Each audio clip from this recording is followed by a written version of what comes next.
ઉનાળાની શરૂઆત થઈ ગઈ છે અને ગરમીનો પ્રકોપ દિવસે ને દિવસે વધી રહ્યો છે. આવી કાળઝાળ ગરમીમાં ઠંડા પાણી માટે દરેક વ્યક્તિ વલખા મારે છે.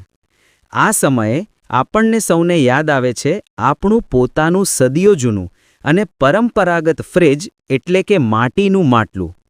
માટલાને ખરેખર ગરીબોનું ફ્રિજ તરીકે ઓળખવામાં આવે છે અને તે બિલકુલ સાચું છે.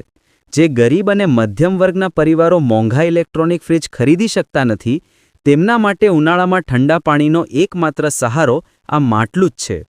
અત્યારે તમે છોટાઉદેપુર જિલ્લાના બોડેલી નજીક હાલોલ રોડ પરથી પસાર થશો તો તમને રસ્તાની બંને બાજુએ માટીના માટલા, સુંદર મજાની સુરાહીઓ અને બીજા માટીના વાસણોના ઢગલા જોવા મળશે.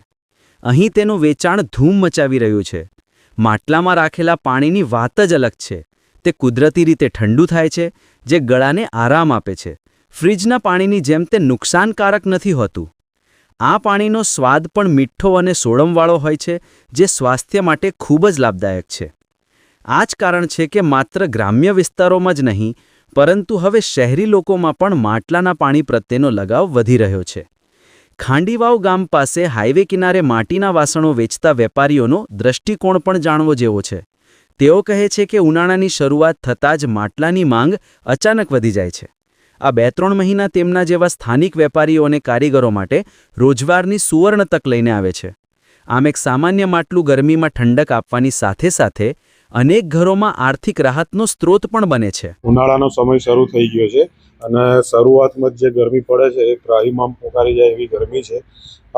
દર્શક મિત્રોને હું એવી અપીલ કરીશ કે ફ્રીજના પાણી કરતાં માટલાનું પાણી પીવે તો સેહત માટે બહુ ગુણકારી રહે છે. અને એટલા માટે જ અમારા ઘરે ફ્રીજ હોવા છતાં બી અમે અહીં આગળ માટલા લેવા માટે આવ્યા છે. અને માટલાનું પાણી પીવાથી ખરેખર બહુ ઘણો ફાયદો થાય છે.